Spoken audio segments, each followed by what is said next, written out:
Today we're gonna talk about the endgame in Wuthering Waves. Is it really challenging? Is it better than Genshin? Do we have more content? And does it need fixes? So guys, this video won't have so much editing. I'm gonna just be yapping about endgame and let's have a chat about it. So first we have three modes of endgame. Tower of Adversity, which is if you play Genshin Impact, it's basically the Abyss. And then Death of Elusive Realm, which is a roguelike mode that works like a simulated universe in HSR. And then the best one in my opinion, which is Tactical Hologram, which is basically a very hard game mode. I never expected this gacha game to put it in, but it's here. So let's first talk about Tower of Adversity. This is basically the Abyss. It works the same way as the Abyss in Genshin Impact. There's different floors that you can play, different bosses. All you have to do is defeat all the enemies before the time runs out. This game mode is a mix between skill and your account as a whole. So it's not super hard, but you have to build your characters in the best way possible,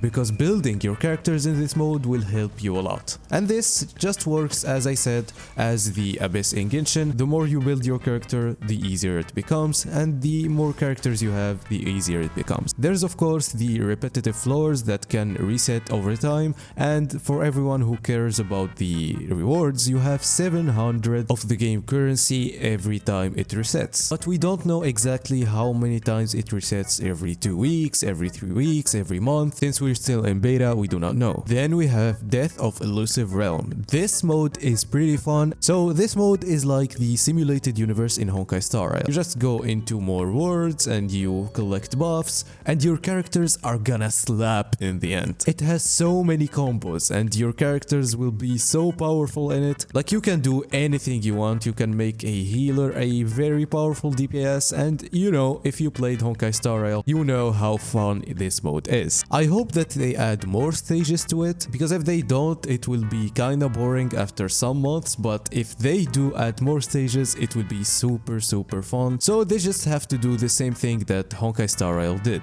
Other than that, this mode is kinda fun, and some of the casual players will like it, even hardcore players. It's so fun, but the only thing, as I said, it probably will get a little boring if they don't add any more stages. And the last one will be the Tactical Hologram. I said before that this game will not be a Souls-like game, which is of course true, because most of the content is harder than other gacha games, but not that hard. But when we talk about Tactical Hologram, oh boy. In this mode, you'll have to fight bosses that you already fought before in the world. But you have like 6 stages of these bosses. These bosses will have more skills, more patterns, and also more HP and attack. I really love this mode. The first difficulty won't be that hard, but then everything changes. This game mode heavily depends on your skills. You need to learn the patterns, you need to know how to dodge. Sometimes the boss might take you 2 hours to beat if it's so hard. So many hardcore players will love this game mode. Every single boss one-shots or two-shots you. They gain more patterns every time you increase the difficulty, but there is one problem with this mode. The first problem is we only have 4 bosses that we can fight in this mode for now, so it will take players like 3 months to beat all the game when it launches. But after that, I hope that they also add more bosses, because this is not a repetitive thing.